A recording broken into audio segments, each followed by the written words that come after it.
Vice President Mike Pence has already had meetings in Munich and Brussels and visited Asia, Australia, Estonia, Georgia, and Montenegro.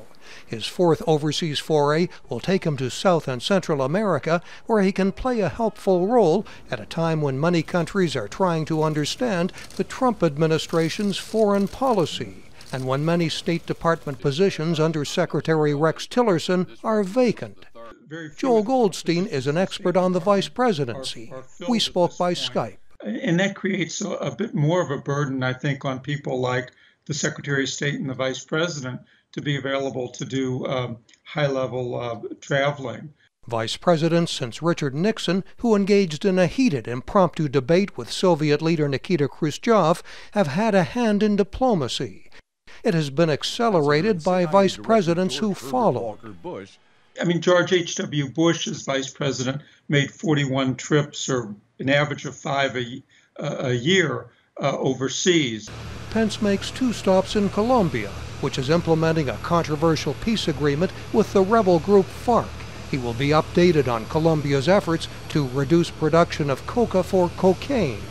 In Chile, he will face questions over the sudden U.S. withdrawal from the Trans-Pacific Partnership Trade Pact and plans to pull out of the Paris Climate Agreement, Chile's U.S. ambassador tells the VOA Spanish service. U.S. trading partner Panama, home to the Panama Canal, established diplomatic ties this year with China, and Pence's visit Friday comes against the backdrop of a growing Chinese trade role in the region. Pence has in the past reassured U.S. allies and could do the same in Latin America. Whereas President Trump made some statements that were mixed about our commitment to NATO, the vice president has been much more conventional in terms of asserting our continuing commitment. Vice presidents do not determine U.S. policy. Christopher Devine co-wrote a book on vice presidential candidates. He joined us by Skype. That no vice president, including Mike Pence, is going to be taking ownership of, say, foreign affairs, diplomatic relations. He's contributing to it, at least he should be if he's playing the modern role.